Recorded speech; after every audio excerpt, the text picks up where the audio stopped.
Hello, ladies and gentlemen. It is I, the Corporal, bringing you a review on the DL-44 Heavy Blaster. Yes, it's a beautiful weapon, capable of penetrating a stormtrooper's armor. Great for smuggling. You know what I mean? Really cheap too. You could buy this, or you could buy a B1 battle droid, which I think they come with their blasters, so if you're a cyborg, you can use those blasters. Yeah, oh, wooden handle and everything. Cooling system as well. A nice cooling system. You could overcharge this blaster, okay? Because this cooling system will not overheat whatsoever. Motion activated scope. Okay, just one of Blastech Industries' finest blasters. Now, how much did I pay for this thing? I don't know how much it costs in stores because I bought this. I was scavenging for Droid parts, so I got it for a real good price. 100 credits. Got this, and I got my Droid parts too. So there we go with that. I'm making a makeshift droid to help me with my endeavors and all that. So I believe maybe they cost 1,000 credits. I know they cost the same amount as a B1. I just don't know how much a B1 costs as well. So that's my problem and all that. But great blaster. There is a carbine version of these things with the extended barrel and all that. You can, if you have the stock, you can turn this into somewhat of a short barrel rifle. Okay, short barrel blaster rifle and all that. And I know you could take this off, so you could attach the longer barrel from the carbine if you have the carbine. Scope is removable and all that. And you could change out the power, the batteries, the power cells and all that, and the air cartridge. This blaster is very modifiable, in my opinion. Well, not in my opinion. It's like this one's already modified as it is. It's extra powerful. To be honest, I think this might be the rifle. Like, this one was so modified that now I'm thinking this is the pistol. This actually might have been the carbine. Weird. But the vendor did tell me that there was some guy looking for this. Don't know who you could buy these on the market, but apparently this is like, apparently this belonged to some smuggler. Huh? He does the Kessel run every once in a while. I don't know. And then I think, well, I'm gonna go. Me and my droid are gonna go bounty hunting with this. Now, all I need is an E11. Okay, and there's a bunch of stormtroopers around.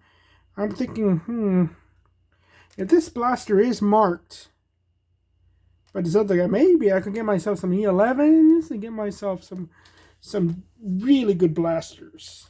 You know what I mean? Just make a visit to the nearest Imperial outpost. All that. But anyway, thank you for watching. Thank you for watching. This has been the Corporal. You'll all have a nice day. Bye-bye. No, that's not the end of the video. Okay, this is the Nerf Han Solo blaster and all that. I painted it up to look like that. It's all orange and gray. This is the orange one. Okay? Not the blue one. So, holds 4 darts, still lights up, still makes sound, and all that. This was a pain. This thing was a pain to take apart and paint it, take out all the electronics and paint. Okay, this thing is like a jigsaw puzzle. This one's particularly.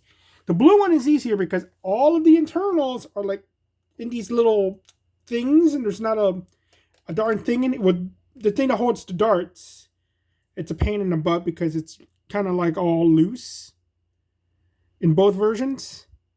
In this version, it has the added benefit of the the battery, the electronics in it. It has all of that stuff, so it makes it even harder.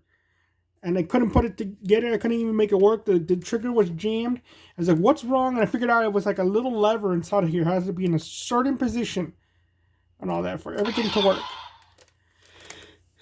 Hope I got all the detailing right. See, the thing is with Han Solo's blaster, it's based off the Mauser C96, a gun invented in the early 1900s, I believe. And the thing is, throughout the movies, they've used different ones. So the barrel is sometimes black and all that. And the scope is sometimes different. The scope is sometimes on the side. So, yeah, this one, both this one and the blue one are based off the Force Awakens and the Solo movie versions. And there's also Tobias Beckett's blaster, which is the same model. That's why it has this attachment point. It's the same thing. But they use two different barrels. So this barrel cannot be removed, but the other one can. So you go attach the barrel attachment. All that. So that's why it might look a little bit different, because I just look at the picture from the video game and painted it off that. So, and I would like the stock. I would like Tobias Beckett's blaster. I would like 2 of those things. I could paint one. Actually, I would like 3 of those things, because I want a Mauser. I want a freaking Mauser C96. Yeah, it looks like a Mauser C96, but unless you remove it, it's weird in dimensions, so it's not a Mauser C96. But I would like a Mauser C96. If anything, if I could get myself another one of these, it's going to be painted the same, pretty much, except gunmetal gray. Yeah, it'll be gunmetal gray, but the scope will be copper and all that. I would love more of these. Honestly, I really would love more of these, because this weapon does appear in my book. One of the characters in my story wields a Mauser C96, and he has the stock version, because back in the day, the stock was actually the holster. You could carry, and there's a Nerf gun there are 2 Nerf guns that still do that function, in that the holster is also a stock and all that. But good movie with the Mauser C96 would be The Great Silence. I think it's PG-13. Yeah, I believe it's PG-13.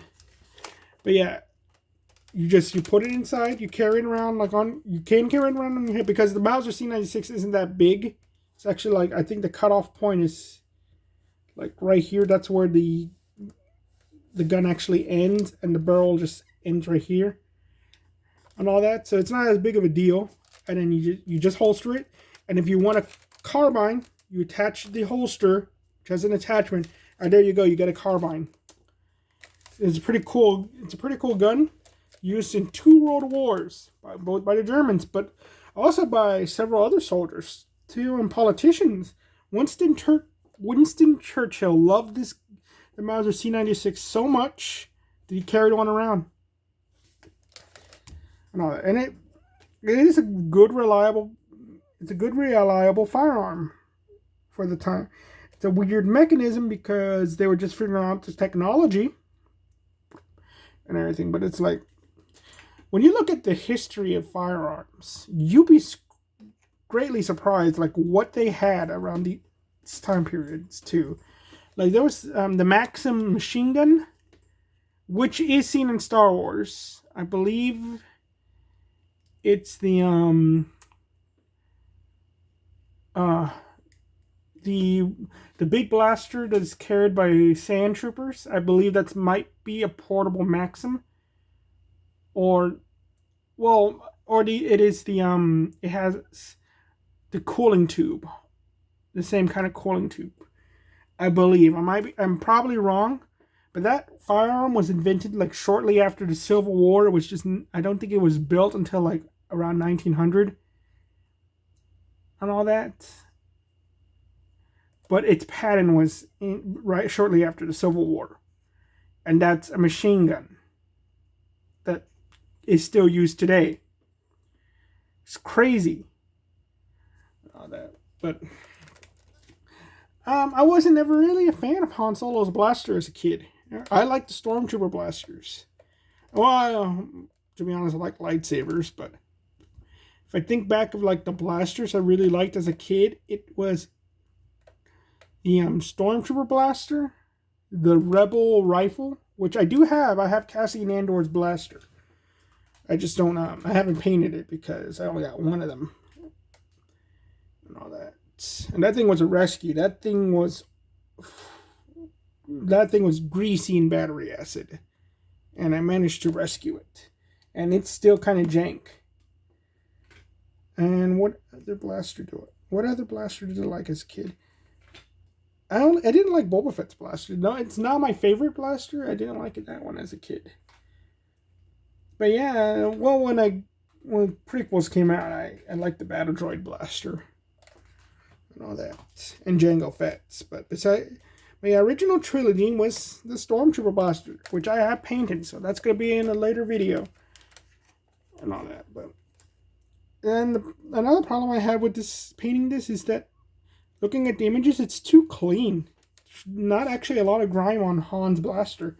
I guess he keeps it clean and all that. Well, thank you very much, ladies and gentlemen. You all have a nice day. Oh wait, what am I doing? Forgetting about talking about the blaster itself, holding 4 darts. It's good for a prop. It's a pretty bad. These internal magazine blasters are not the best. I have to pull back this slide every time, and it's kind of cumbersome because it has a scope. Though it does feel very Mauser-ish. Only problem is like I don't know if it's the paint job or that was the original function that I have to push it back myself. But yeah, as a toy, I do enjoy this. I do like going pew pew pew and all that. Well, this video is going on for too long, but thank you very much, ladies and gentlemen. Oh yeah, I forgot. Forgetting a lot of things on this. I really wanted to do just the Star Wars thing. Forgot to paint that. That's literally my fault. I don't want to take this thing apart again. So I was like, okay, that's a little orange bit to show that it's a toy. Even though I got that. But yeah. You all have a good night. Bye-bye.